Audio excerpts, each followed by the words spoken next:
Angel broking లో demat account open చేసి trade చేసి 10 షేర్లు బోనస్ గా పొందండి. జస్ట్ సైన్ అప్ అయితే చాలు.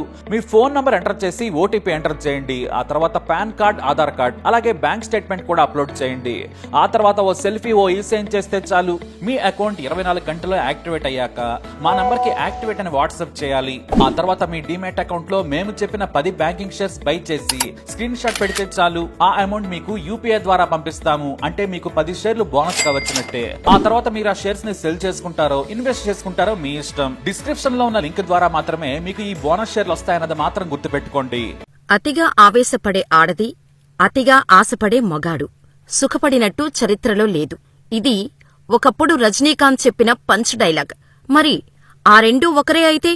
అతిగా ఆవేశపడే ఆడది, అతిగా ఆశపడే మగాడు కలిస్తే ఇలా అతిగా ప్రవర్తించే ఓ అఘోరీ లాంటి కటౌట్ బయటకొస్తుంది. ఆ క్యారెక్టర్ చేసే చిత్ర విచిత్ర వేషాలు ఎలా ఉంటాయో 2 తెలుగు రాష్ట్రాలు చూశాయి. ఆఖరికి అఘోరీ చర్యలే అతన్ని జైలుపాలు చేశాయి. లేడీ అఘోరీగా తెలుగు రాష్ట్రాల్లో సంచలనం సృష్టించాడు.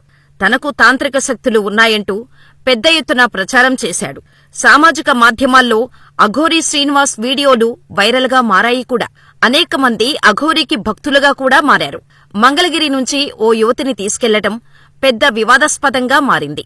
అఘోరీ అలియాస్ శ్రీనివాస్ ఆదిలాబాదుకు చెందిన వ్యక్తి. అతనిపైన ఇటీవల మోకిలా పోలీస్ స్టేషన్లో ఒక మహిళ ఇచ్చిన ఫిర్యాదుతో కేసు నమోదైంది. తనకు ఉన్న ఇబ్బందులను దూరం చేసేందుకు తనకు తాంత్రిక పూజలు చేస్తానంటూ ఆ మహిళను మోసగించాడు. నగ్న పూజల పేరుతో ఓ మహిళ నుంచి 10 లక్షలు వసూలు చేసి బెదిరింపులకు పాల్పడ్డాడు. దీంతో ఆ మహిళ మోకిలా పోలీస్ స్టేషన్లో ఫిర్యాదు చేసింది. కేసు నమోదు చేసిన పోలీసులు మధ్యప్రదేశ్ నుంచి అఘోరా శ్రీనివాస్ను అరెస్ట్ చేసి చంచల్గూడ జైలుకు తరలించారు. ఈ అఘోరీ ఎపిసోడుతో ఒక విషయం మాత్రం క్లియర్గా అర్థమైంది.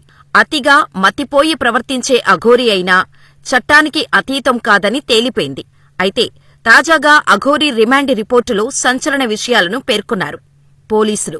తన పురుషాంగాన్ని శివుడికి అర్పించానంటూ గతంలో అఘోరీ చెప్పిన రిమాండ్ రిపోర్టులో అసలు విషయం బయటపడింది. దొంగతనం చేసినందుకు శ్రీనివాస్ పురుషాంగాన్ని గ్రామస్తులు కాల్చారంటూ పోలీసులు రిమాండ్ రిపోర్టులో పేర్కొన్నారు. చిన్నప్పుడు శ్రీనివాస్ తరచూ దొంగతనాలు చేసేవాడని, వాటికి గ్రామస్తులు శిక్షలు వేసేవారని చెప్పారు. ఓసారి వేసిన శిక్షలో శ్రీనివాస్ జననేంద్రియాలు కాలిపోయాయని, తీవ్ర ఇన్ఫెక్షన్ రావటంతో పురుషాంగంలో కొంత భాగాన్ని డాక్టర్లు తొలగించారని వెల్లడించారు. దాంతో 2023లో చెన్నై వెళ్లి పురుషాంగాన్ని పూర్తిగా తొలగించుకున్న శ్రీనివాస్ 2024లో ఇండోర్ వెళ్లి వృషణాలు కూడా తొలగించుకున్నాడు. అఘోరీలా మారితే త్వరగా పాపులర్ కావచ్చని భావించిన శ్రీనివాస్ స్త్రీ లక్షణాలు వచ్చే హార్మోన్ థెరపీ కూడా తీసుకున్నాడని పోలీసులు రిమాండ్ రిపోర్టులో వెల్లడించారు. జుట్టు పెంచుకొని అఘోరీలా మారిన శ్రీనివాస్ భక్తుల నుంచి డబ్బులు, కానుకలు డిమాండ్ చేశాడని, ఇవ్వకపోతే తాంత్రిక శక్తులతో అంతం చేస్తానని బెదిరించేవాడని పోలీసులు చెప్పారు. అఘోరీ స్వతహాగా ట్రాన్స్జెండర్ కాదని కూడా రిమాండ్ రిపోర్టు తేల్చేసింది. అఘోరీలా జనాన్ని ఆకర్షించడం కోసమే శ్రీనివాస్ సర్జరీలు చేయించుకున్నాడని పోలీసులు బయటపెట్టారు.